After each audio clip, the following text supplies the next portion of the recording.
हमारी कहानी की शुरुआत होती है पायरेट किंग गोल्डी रॉजर के एग्जीक्यूशन के साथ। लेकिन मरने से पहले वे बताते हैं कि उन्होंने अपना सारा खजाना, जिसका नाम वन पीस है, एक आइलैंड पर छुपा रखा है और जो कोई भी उस खजाने को ढूंढेगा वह बन जाएगा द नेक्स्ट पायरेट किंग। और इस प्रकार द ग्रेट पायरेट एरा शुरू होता है। 12 साल बीत जाते हैं और हमें हमारा प्रोटैगनिस्ट, जिसका नाम मंकी डी लूफी है, दिखाया जाता है। लूफी फ्यूशिया विलेज का निवासी है जो ईस्ट ब्लू में स्थित है। लूफी की दिल से इच्छा है कि वह पायरेट बने और रेड हेयर शैंक्स का क्रू ज्वाइन करे। रेड हेयर शैंक्स एक लेजेंडरी पायरेट है जो फ्यूशिया विलेज में अक्सर आता रहता है। एक दिन शैंक्स और उसका क्रू स्थानीय बार में दारू पी रहे थे और मज़े कर रहे थे जब एक डाकू आया और दारू मांगने लगा जो क्रू ने पहले ख़त्म कर दी थी, जिसके कारण डाकू के लिए कुछ नहीं बचा। शैंक्स उस डाकू को दारू का ऑफर करता है, लेकिन वो डाकू उस दारू को उसके चेहरे पर फेंक देता है। इसके बावजूद शैंक्स उसको कुछ नहीं कहता और शैंक्स का क्रू इस बात को हंसते हुए टाल देता है। लेकिन लूफी गुस्सा था कि शैंक्स ने वापस लड़ाई नहीं की और बस हंसी का पात्र बनकर रह गया। गुस्से में लूफी ने एक अजीब से फल को देखा और हमेशा भूखे रहने वाले लूफी ने उसे बिना सोचे समझे खा लिया। उसे ये मालूम नहीं था कि जो फल उसने खाया है वह गोमू गोमू नोमी नामक एक डेविल फ्रूट है, जिसने उसके शरीर को रबर के जैसा बना दिया। लेकिन फल खाने के परिणाम स्वरूप लूफी कभी तैर नहीं सकता, जो सभी डेविल फ्रूट के यूजर को सहना पड़ता है।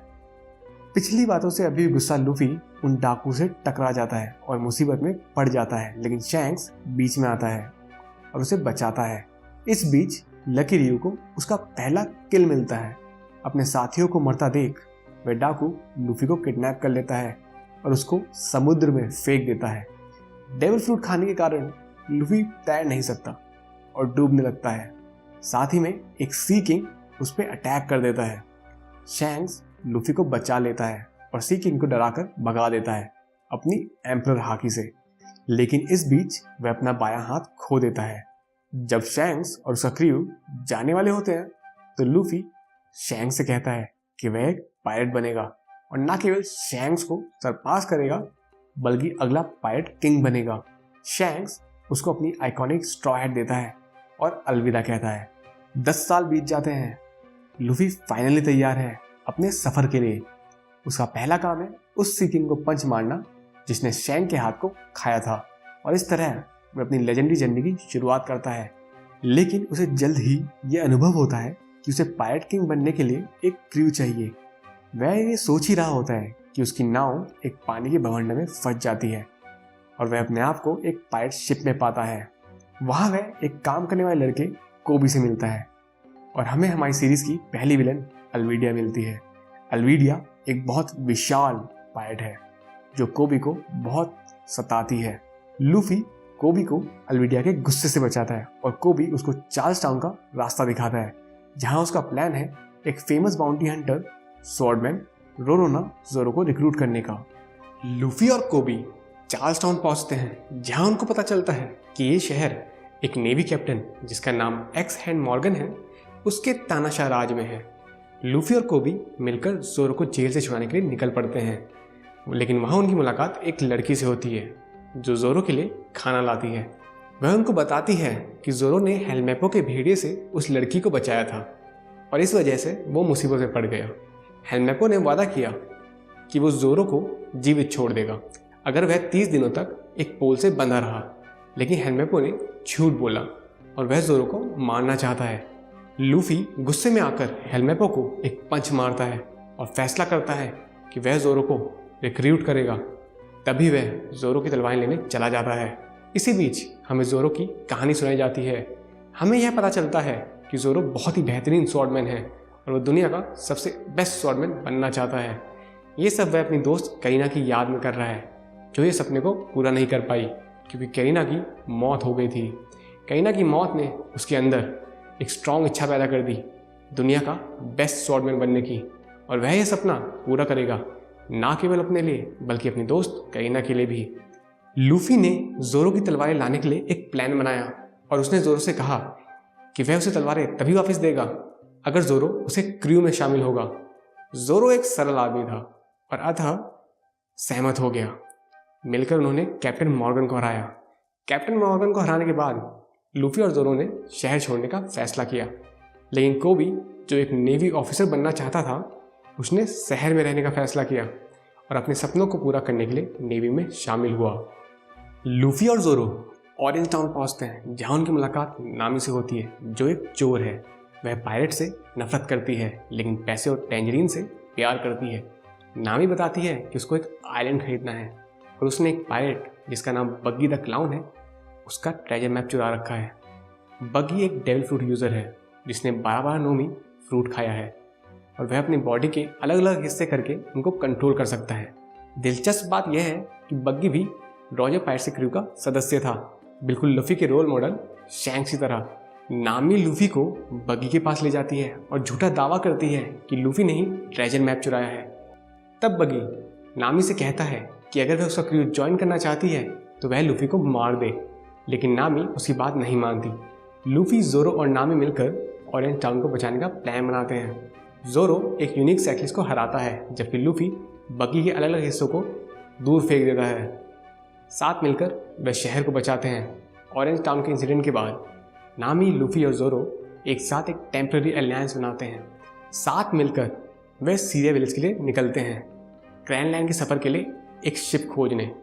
वहाँ पर उनकी मुलाकात एक लड़के ऊसॉप से होती है जो गांव के लोगों के साथ अक्सर प्रैंक करता है, कहकर कि पायरेट आ गए। उसकी झूठी रेपुटेशन के बावजूद हमको पता चलता है कि ऊसॉप असल में अच्छे दिल वाला इंसान है जो नियमित रूप से एक लड़की काया के पास जाता है और उसे हंसी मजाक भरी कहानियाँ सुनाता है।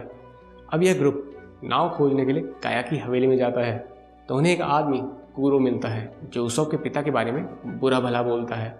ऊसॉप अपने पिता को डिफेंड करता है और बोलता है कि वह उन पर गर्व करता है।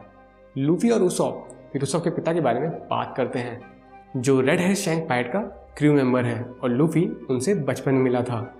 चीज़ें जल्द ही डार्क होने लगती हैं जब लूफी और ऊसॉप कूरो को अपने एक साथी जेंगो को कायो को मारने और उसकी संपत्ति लूटने की साजिश करते हुए देखते हैं। लूफी जेंगो के हिप्नोटिक जादू में आकर बेहोश हो जाता है जिससे ऊसॉप को गांव में चेतावनी देने का काम करना पड़ता है। अफसोस ऊसॉप की झूठी उम्मीद की वजह से कोई इसकी बात पर विश्वास नहीं करता। तो बस हमारी छोटी हीरोज की टोली पर यह बात आ जाती है कि वो ब्लैक कैट पायरेट्स को रोकें और कायो को बचाएं। अंत में उनकी योजना सफल होती है जिससे कूरो और उसका क्रू हार जाता है।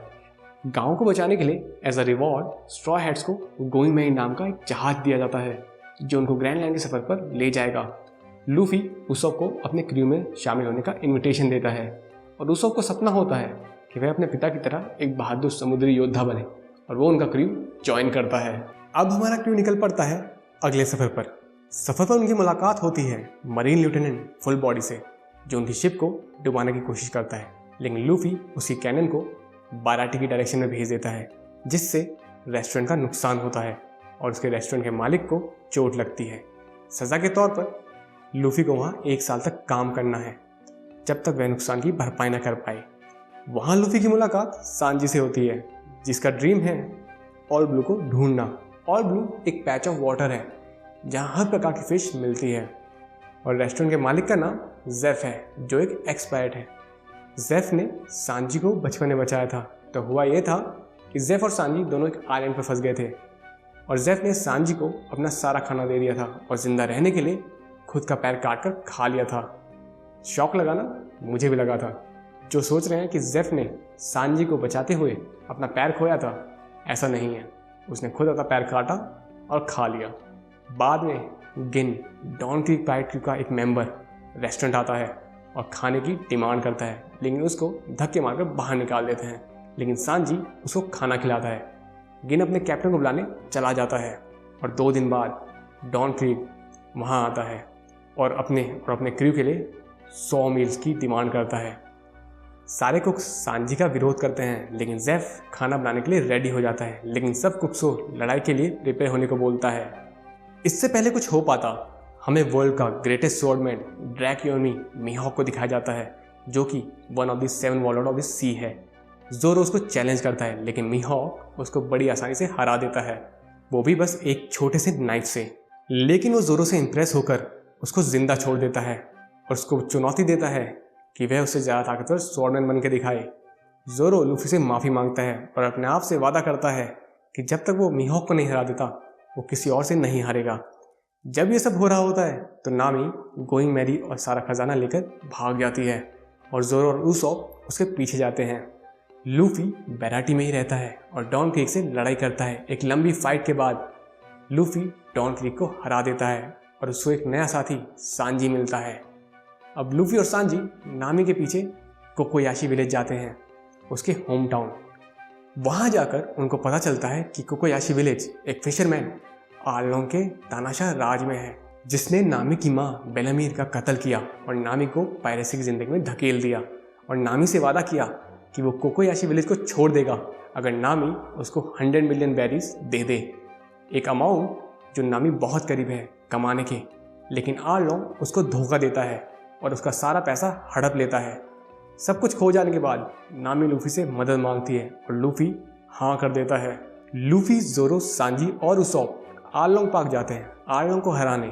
इस लड़ाई में जोरो दोबारा अपने सपने को पूरा करने की कसम खाता है, दुनिया का वर्ल्ड ग्रेटेस्ट स्वॉर्डमैन बनने की। सांजी की पहली फाइट होती है as a straw hat crew member. Usopp डरपोक होने के बावजूद अपने दुश्मन से 1-on-1 फाइट करता है और लूफी आर्लोंग के मैप एंड चार्ट रूम, जहाँ पर नामी ने अपनी सारी जिंदगी मैप बनाने में बिता दी, उसको तबाह कर देता है और नामी को उसके बुरे सपने से आज़ाद कर देता है और आर्लोंग को हरा देता है। आखिरकार नामी स्ट्रॉ हेड्स का क्रू ज्वाइन करती है नेविगेटर के रूप में और वो जाते हैं ग्रैंड लाइन की तरफ। लेकिन ग्रैंड लाइन जाने से पहले उनको लॉकडाउन आइलैंड जाना है, जहाँ पायरेट किंग गोल्डी रॉजर का जन्म और उसका एग्जीक्यूशन हुआ था। फाइनली लूफी की एक्शन की वजह से वर्ल्ड गवर्नमेंट ने उसके सर के ऊपर 30 मिलियन बेरीज की बाउंटी रखी। क्रू लॉकडाउन पहुंचता है और मटेरियल कलेक्ट करने के लिए अलग अलग रास्ते चले जाते हैं। उसॉप को इक्विपमेंट इकट्ठे करने हैं, सांजी को खाने का सामान और जोरो को नई स्वॉर्ड लेनी है।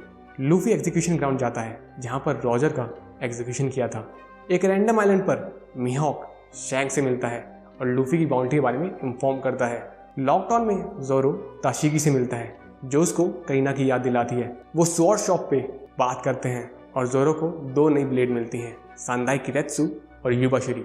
लूफी एग्जीक्यूशन ग्राउंड जाता है जहाँ उसको बग्गी और एल्विडिया मिलते हैं जो उसको पकड़ते हैं और एग्जीक्यूट करने के लिए ले जाते हैं। इस मोमेंट पर लूफी डिक्लेयर करता है कि वो पायरेट किंग बनेगा। तभी प्लेटफॉर्म पर एक बिजली गिरती है और लूफी को बचा लेती है। स्ट्रॉ हेड क्रू लॉकडाउन से निकलने की तैयारी करते हैं और हमको जोरो वर्सेस ताशिगी की एक छोटी सी फाइट देखने को मिलती है, जहां जोरो उसको बताता है कि वो उसको पसंद नहीं करता क्योंकि उसकी शक्ल उसकी फ्रेंड करीना से मिलती है। स्मोकर लूफी को पकड़ लेता है, लेकिन एक आदमी जिसका नाम ड्रैगन होता है वो उसको बचा लेता है। लॉकडाउन से निकलने के बाद सारे क्रू मेंबर एक जगह इकट्ठे होते हैं और एक एक करके अपने सपनों के बारे में बताते हैं। लूफी जिसको पायरेट किंग बनना है, जोरो जिसको वर्ल्ड का ग्रेटेस्ट स्वॉर्डमैन बनना है, नामी जिसको वर्ल्ड का बेस्ट नेविगेटर बनना है, उसॉप जिसको समुद्री योद्धा बनना है और सांजी जिसको ऑल ब्लू फाइंड करना है। और इसके साथ हमारा ईस्ट ब्लू सागा खत्म होता है। अगर आपको ये वीडियो पसंद आई तो प्लीज़ लाइक एंड सब्सक्राइब,